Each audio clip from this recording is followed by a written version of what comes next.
बात उन दिनों की है जब मैं कॉलेज का स्टूडेंट था। अपने कॉलेज की ओर से हम सभी कैंप के लिए एक जंगल में गए थे। हल्की ठंड थी, अतः रात में हम सबने पूरी रात कैंप फायर के साथ डांस करने, गाने आदि का प्रोग्राम तय किया। मुझे और सभी साथियों को कैंप फायर के लिए लकड़ियां इकट्ठी करने का भार सौंपा गया। मैं निकला तो सबके साथ ही, लेकिन जंगल के प्राकृतिक सौंदर्य में भटकता हुआ अकेले बहुत दूर कहीं निकल गया। अचानक आसमान बादलों से भर गया और गरज के साथ बारिश होने लगी। बादलों के लगातार गरजने से मैं पेड़ के नीचे खड़ा रहना मुनासिब न समझ आसपास किसी घर की तलाश में एक दिशा में भागने लगा। मुझे कुछ ही दूरी पर एक लाल ईंटों से बनी शानदार बिल्डिंग नजर आई। बिल्डिंग रोशनी से पूरी नहाई हुई थी और उसमें ढेर सारे लोग हैं, ऐसा दूर से ही लग रहा था। मैं तेजी से भागते हुए उस बिल्डिंग में जा घुसा और सामने से आती हुई एक खूबसूरत नस से टकराते टकराते बचा। नस ने मुझे घूर कर देखते हुए कहा, बहुत अधिक भीग गए हो, सर्दी लग जाएगी। उधर बाईं ओर एक स्टोर रूम है, वहां जाकर जो भी मिले उससे कहना सिस्टर जूलिया ने दूसरे सूखे और साफ कपड़े मुझे देने को कहा है, वह तुम्हें कपड़े दे देगा। मैं हक्का बक्का मुंह फाड़े सिस्टर जूलिया को देखता रहा। मुझे एकदम से यह समझ नहीं आया कि मैं क्या करूं। मेरी स्थिति देखकर सिस्टर जूलिया खिलखिलाकर हंस पड़ी और बोली, पहले तो तुम अपना मुंह बंद करो वरना मुंह में मच्छर घुस जाएंगे, और अब जाकर वैसा ही करो जैसा मैंने कहा है। मैं हल्के से हाँ में सर हिला सिस्टर की बताई दिशा में जाने को मुड़ गया। अभी कुछ एक 10 कदम ही चला होऊंगा कि मेरे कंधे पर किसी ने हाथ रखा। मैं चौंक कर पीछे मुड़ा और अपने सामने आर्मी की वर्दी में एक युवक को खड़ा मुस्कुराता पाया। मेरे चेहरे पर आश्चर्य का बादल अपना घर बना चुका था, जिसे देखते ही उस युवक को हंसी आ गई। उसने धीमे किंतु दृढ़ स्वर में कहा, मैं कैप्टन विनोद हूँ और यह हमारे देश की आर्मी का हॉस्पिटल है। कैप्टन विनोद की बातों ने मुझे आश्वस्त किया। मैं अब धीरे धीरे सामान्य हो गया और मैंने कैप्टन विनोद को सिस्टर जूलिया की कही बातें बताई। सुनकर कैप्टन विनोद के चेहरे पर रहस्यमयी मुस्कान फैल गई और वे बोले, तो सिस्टर जूलिया से भी मिल चुके? जी, क्या मतलब है आपका? कुछ नहीं, चलो मैं तुम्हें सूखे कपड़े देता हूँ, चेंज कर लो, नहीं तो सच में सर्दी लग जाएगी। और मैं कैप्टन विनोद के पीछे पीछे एक बड़े से कमरे में पहुंच गया। कमरे के चारों ओर हरे रंग के पर्दे लगे हुए थे। एक और एक बड़ा सा बेड पड़ा हुआ था और उसके सामने एक सोफा था। बीच में एक टेबल था जिस पर 2 ग्लास, एक बड़ी बोतल ब्रांडी की और एक या 2 पत्रिकाएं पड़ी हुई थी। कमरे के एक कोने में एक बड़ी सी अलमारी थी, जिसमें से कैप्टन विनोद ने एक आसमानी रंग का कुर्ता पायजामा निकालकर मुझे दिया और कमरे से लगे बाथरूम की ओर इशारा किया। मैं बाथरूम से कपड़े चेंज कर जैसे ही निकलने लगा,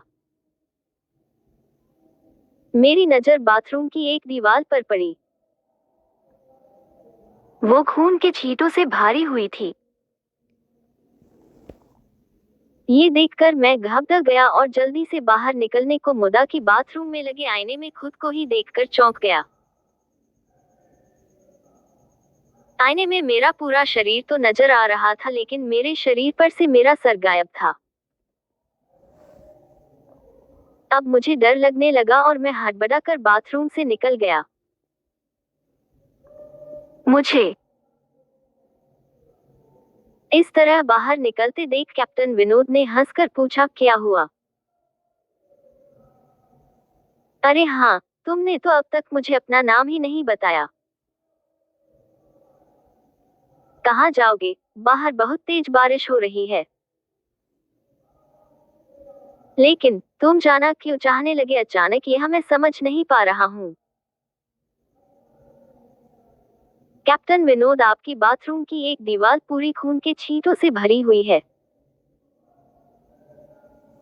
और आपके बाथरूम में लगा आईना भी कुछ अजीब सा है।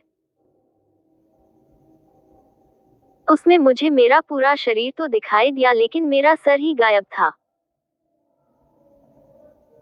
मैं अब बिल्कुल भी नहीं रुकूंगा यहाँ। बारिश में ही भीगता हुआ अपने कैंप तक जाऊंगा। कहते हुए मैं कमरे से बाहर जाने वाले दरवाजे की ओर बढ़ा। रुको! तभी कैप्टन विनोद की कटकटी आवाज गूंजी, तो तुमने सब कुछ देख ही लिया? जी, क्या मतलब है आपका? मेरी आवाज में डर भर गया था। मतलब चाहे जो हो, तुम तब तक यहाँ से नहीं जा सकते जब तक मैं तुम्हें कुछ बता न दूं। क्या बताना चाहते हैं आप? जो आज तक कोई न जान सका। जो आज तक कोई न जान सका, वह मैं जानकर क्या करूंगा? प्लीज, अब मुझे जाने दे। मैं डर से रुआंसा हो गया। नहीं, बिल्कुल भी नहीं, और तुम्हें मुझसे डरने की भी कोई जरूरत नहीं। सैनिक सबकी रक्षा के लिए होते हैं। मैं भी तुम्हारी सुरक्षा ही कर रहा हूँ। कैप्टन विनोद के स्वर में कोमलता थी। आओ मेरे साथ इस सोफे पर बैठ जाओ। मैं तुम्हें एक कहानी सुनाता हूँ। कहानी खत्म होते ही मैं तुम्हें तुम्हारे कैंप तक जीप से छोड़ आऊंगा। वैसे भी तुम अपने साथियों से काफी आगे निकल आए हो, वहां तक तुम अब चलते हुए शायद पहुंच ना पाओ। कैप्टन विनोद के स्वर में जाने कैसी आश्वस्ति थी। मैं जाकर उनके बगल में बैठ गया।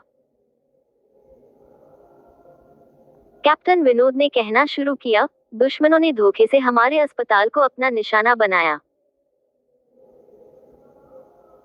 दुश्मन देश के दो सैनिक हमारे सैनिक के वेश में एक हमारे ही घायल सैनिक को लेकर आए। वह घायल था और हमारे देश की सेना ने उसे बहुत ढूंढा, लेकिन नहीं मिला था। शायद साजिश के तहत उसे घायल होते ही घुसपैठियों ने कहीं छुपा दिया था। अचानक अपने खोए सैनिक को अपने हॉस्पिटल में पा सभी खुश हो गए और बिना अधिक पड़ताल किए हॉस्पिटल के गेस्ट रूम में घायल को लेकर आने वाले छद्मवेशधारियों को ठहरने की इजाजत दे दी गई। अभी उस सैनिक का इलाज चल ही रहा था कि जोरों का ब्लास्ट हुआ और पूरा हॉस्पिटल एक पल में खंडहर में तब्दील हो गया। लेकिन हॉस्पिटल तो अपनी शानदार स्थिति में खड़ा है। मेरी बातों को अनसुना कर कैप्टन विनोद ने अपनी बात जारी रखी, कोई नहीं बचा उस ब्लास्ट में। दीवार पर पड़े खून के छींटे भी उसी ब्लास्ट में मारे गए हॉस्पिटल के कर्मचारियों के हैं। हाँ, पर यह हॉस्पिटल तो मुझे खंडहर नहीं दिखता। जवाब में कैप्टन विनोद के चेहरे पर रहस्य भरी मुस्कान फैल गई और उनका चेहरा अजीब से भावों से भर गया। मैं उनके चेहरे को देखकर अंदर से दहल गया। फिर भी मैंने हिम्मत कर पूछा, आप उस ब्लास्ट में बात कैसे गए? सुनते ही कैप्टन विनोद ठहाका लगा कर हंस पड़े और मुझ पर एक भरपूर नजर डालते हुए कहा, ये कहानी आज से मात्र 10 वर्ष पहले की है और मैं तो आज से 50 वर्ष पहले मर चुका हूँ।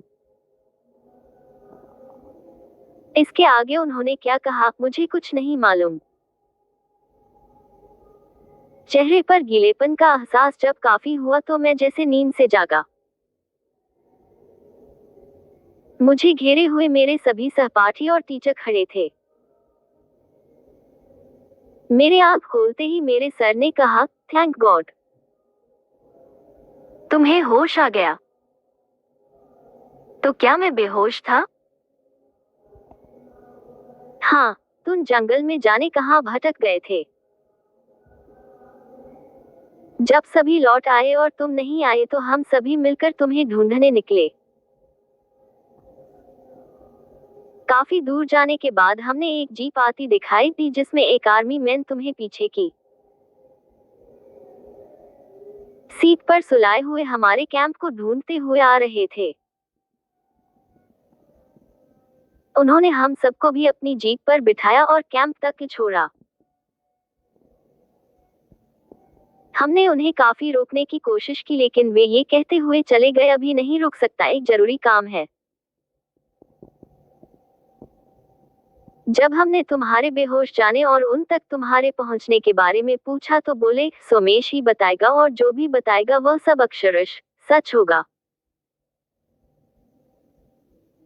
सबकी उत्सुक निगाहें अपनी ओर लगी देख मैंने धीमे स्वर में पूछा, जोड़ क्या उनका नाम कैप्टन विनोद था? सर ने हाँ में सर हिलाया। मैंने सबको उधर चलने को कहा जिधर से सबने जीप आती देखी थी। पहले तो सर तैयार नहीं हुए लेकिन मेरे बहुत कहने पर वे राजी हो गए। सुबह होते ही हम उधर की ओर गए। मैं उस जगह पर पहुंचकर गहरे आश्चर्य में डूब गया। वहां एक जला खंडहर था जिसके एक टूटे पत्थर पर लिखा था, आर्मी हॉस्पिटल। अधिक कहानियों के लिए मेरे चैनल को लाइक और सब्सक्राइब जरूर करें।